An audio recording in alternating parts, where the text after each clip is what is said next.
ఇప్పుడు అంటే మీరొక్కరే మారిపోయారా హిందుత్వంలోకి? లేదంటే మీ ఫ్యామిలీ మొత్తం అందరూ అంటే మా మారిపోయారా? ఫ్యామిలీలో కొంచెము అంతగా అంటే బయటికెళ్ళని పరిస్థితి. కొంతమంది నాలాగా ఆలోచించే నా యంగ్ జనరేషన్స్ మా మామ పిల్లలు గానీ, హ్మ్. మా అక్క కొడుకు గానీ, కొంతమంది వాళ్ళైతే పూర్తిగా మారిపోయారు. అంటే ఎలా పూర్తిగా మారిపోయారు. మారిపోయారంటే హిందువులోకి వచ్చినట్టు కాదు. ఇప్పుడు మీ గుళ్ళకొచ్చి పేరెంట్స్ నిన్ను కన్నటువంటి మీ పేరెంట్స్ అయితే మారలా. అంటే మా నాన్న చిన్నప్పుడే చనిపోయారు. ఓకే. మా అమ్మగారొచ్చేసి కొంచెం ఆ పైత్యం బాగా ముదిరిపోయి ఉండడం వల్ల హ్మ్. అంటే ఇంక అందులోంచి బయటికి రాలేని పరిస్థితిలో ఉంది. మరప్పుడు ఫస్ట్ మీరు మీ ఇంట్లో వాళ్ళని హిందుత్వంలోకి మార్చాలి గదా!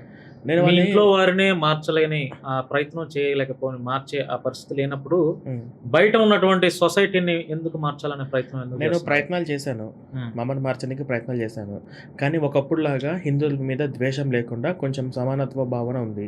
కానుకలంటూ, దశంభాగాలంటూ, ఫుల్లుగా ప్రార్థనలంటూ వాటికి కొంచెం దూరంగా ఉంది. ఇంకో విషయం ఏందంటే, మా అమ్మ కొంచెము భర్త లేని కారణంగా ఒంటరిగా ఉండడం వల్ల ఆమెకు ఆ చర్చిలో మనశ్శాంతి అన్నట్టు ఆవిడ అలా ఉండిపోయింది కాబట్టి మేము దగ్గరుండి ఎంకరేజ్ చేస్తున్నాం. హ్మ్. ఆమెకు తోడు చర్చిలోని ఇవన్నీ అనుకుంటూ ఉంది కాబట్టి కొంచెం అలా ఫీల్ అయ్యింది. అంటే మా అమ్మ పూర్తిగా 30, 40 ఏళ్ల నుంచి దాంట్లోనే ఉంది కాబట్టి హ్మ్. కంప్లీట్‌గా దాంట్లో మునిగిపోయి ఉంది కాబట్టి కొంచెం టైం పడతది తీసుకురావాలంటే అంతే.